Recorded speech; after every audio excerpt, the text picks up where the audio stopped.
Hey. It's attorney Terry Henderson Peden. This is Parole Attorney TV. And today I'm going to talk to my people in Texas. I'm going to discuss and break down the risk assessment tool used by the Texas Board of Pardons and Paroles and making their decisions.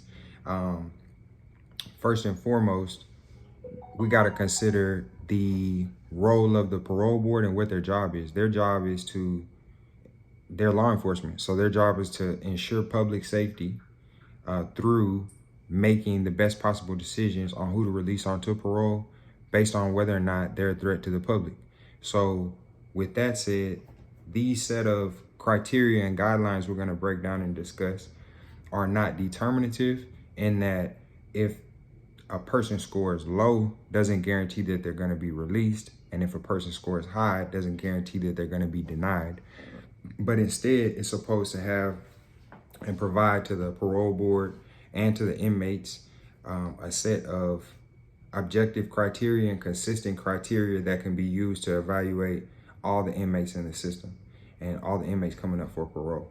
So now let's get into this. You got two sets of factors. You got dynamic factors and you have static factors. And then those factors, at the end of going through each one of them, is going to produce a score. That score is going to basically rank you out as low risk, a moderate risk, a high risk, or a highest risk. And in general, they're both about the same in terms of the scores and the outcomes for men and for women, slightly different. But if you score a 3 or less, then you're low risk. If you score between 4 to 8, you are a moderate risk. And if you score a 9 to a 15, you're a high risk. And a 16 plus, you're a highest risk. Pretty much don't worry about it. You ain't going nowhere. So like I'm saying, don't even worry about it, okay? Now in here, let's look at static factors, right? I'm gonna go through them and just list them off, and then I'm gonna go through each one of these one by one and give you the point breakdown on them so you could be able to do this assessment on your own. Also, I'm gonna include a link to the risk assessment itself in the bio below, in the comments below. So static factors, these are things that are static. They're not supposed to change over time, and kind of it is what it is. So first one is your age of first commitment. Then they evaluate how have you done on prior probation and paroles. Then they'll look at your prior incarcerations, your employment history, and the commitment offense. Then they look at your dynamic factors. These are things that are more or less within, in large part, within the control of the inmate in terms of how they're doing their time and what they're choosing to involve themselves with. So that's your current age, whether or not you're a gang member, confirmed gang member, STG in Texas, security threat group. Then they'll look at your educational, vocational, and on-the-job training and how much work you've done in terms of trying to get your mind right. Then your prison disciplinary conduct and your custody level. So in general, that's what we're finna break down. And now to get into it, again, we're gonna start on the left-hand side, which is factors 1 through 5. First, age at first commitment. If you first came into the system and you were 26 or older, you get 0 points added. If you were 18 to 25, you get 1 point added. And if you were 17 or younger, you get 2 points added, okay? Then they look at revocation history. So the logic on this is real simple. Look, if you've been on parole 6 times and you done violated 6 times, what they think you probably gonna do when you get out this time? Okay, so it does matter. And if you had no history of revocations for probation or parole, you get 0 points added. 1 revocation, 1 point. More than 1 revocation, they're adding 3 points. So remember, our goal is to try to get you 3 and below. So that right there pretty much bump you right into moderate. Then we're looking at other incarcerations. 0 other incarcerations. This is your first time getting locked up. Then no points are added if you've had 1 or 2 priors incarcerations. Then that's 1 point added. 3 or more, 2 points are added. employment history. If you had they're looking at whether or not you had a job within the last 6 months, within the 6 months of you coming to prison. So if you did have a job within that time frame, 0 points are added. And if you did not have a job at that time, then 1 point is added. Commitment offense, this is a little peculiar, but in the state of Texas, how they got it right here, you only get 1 point added if you got an auto theft, burglary of a vehicle, a burglary or a forgery. I don't know, but if you got any one of those enumerated charges, then you're gonna get 1 point. And if you don't, then you're gonna get 0 points. And another aspect, I'm not gonna talk about it on this video because I don't wanna make this too long, but they also you have this risk assessment, and then they evaluate the severity of your offense based upon a list that the state of Texas has broke down all the offenses possible for conviction and basically categorize them as being, low level offenses, low severity offenses, all the way to highest level offenses. Again, we'll get into that another day, but at the end of all of those factors, that would have produced your static score. Now we're gonna go to the dynamic score. So if your current age, if you're 45 or above, 0 points are added. The logic on this is basically, if you're young, it's a good chance you're gonna be a young, just jackass. You know what I'm saying? Like, if you're 21 years old and you in the system, I'm praying for you, but in terms of, again, their perspective as law enforcement and seeing a person coming up for parole at 65 years old versus a person coming up at 21 years old, just the maturity, and again, that's where it comes down to, who is this person? Your attorney has to know who you are, and to be able to pinpoint your strengths and your weaknesses, and then, either add that to or mitigate against the decision that is probably most favorable just looking at paper. So current age, 45 or above, 0 points. 35 to 44 years old, you get 1 point added. 25 to 34, 3 points added.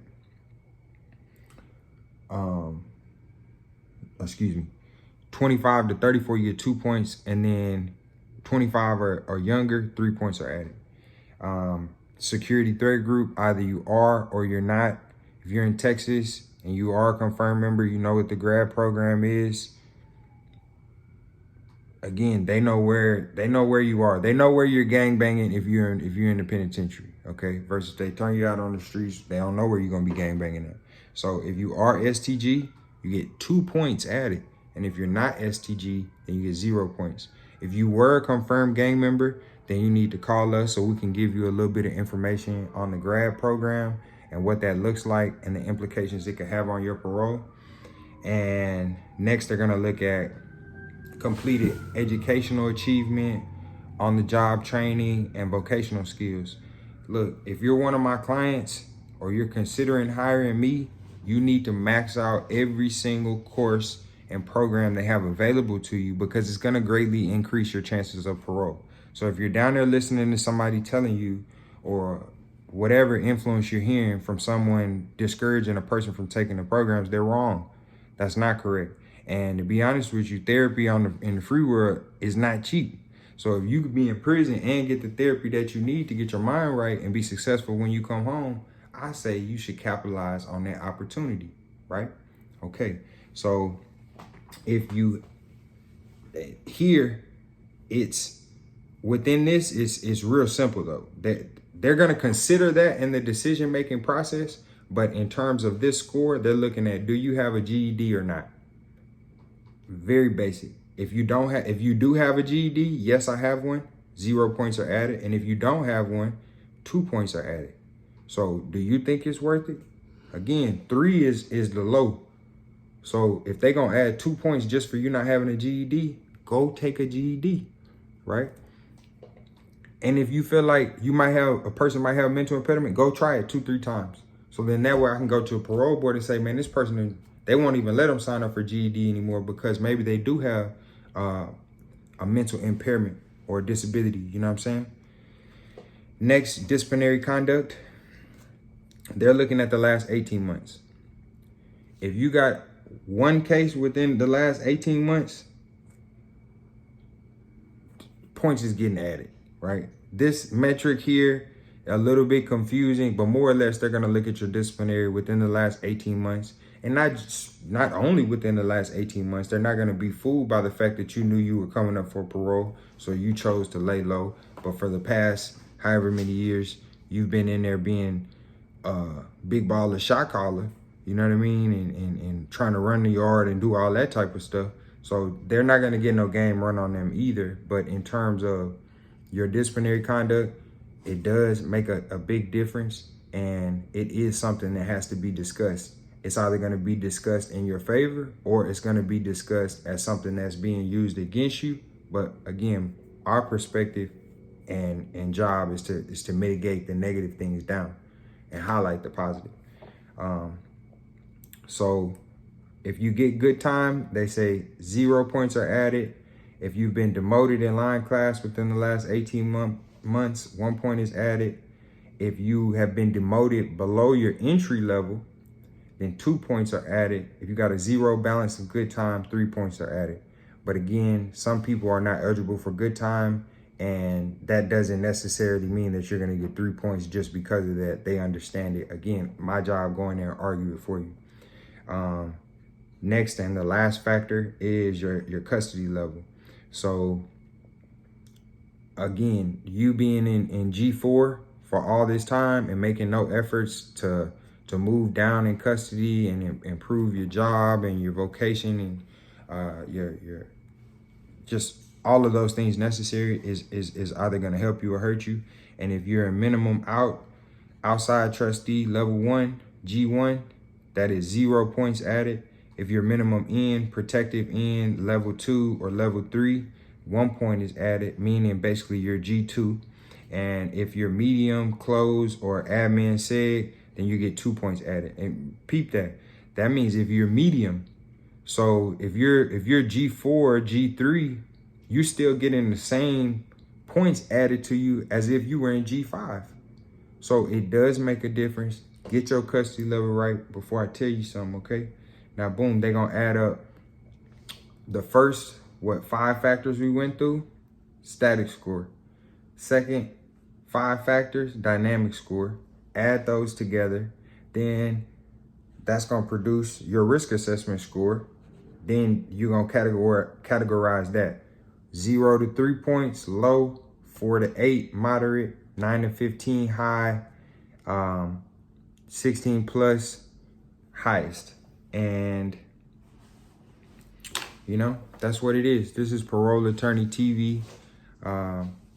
Again, I just want to provide you all with information that's valuable, information that's available to the public, but I know we all got lives. This is my job. This is what I do. It's what we do at the law group of THP.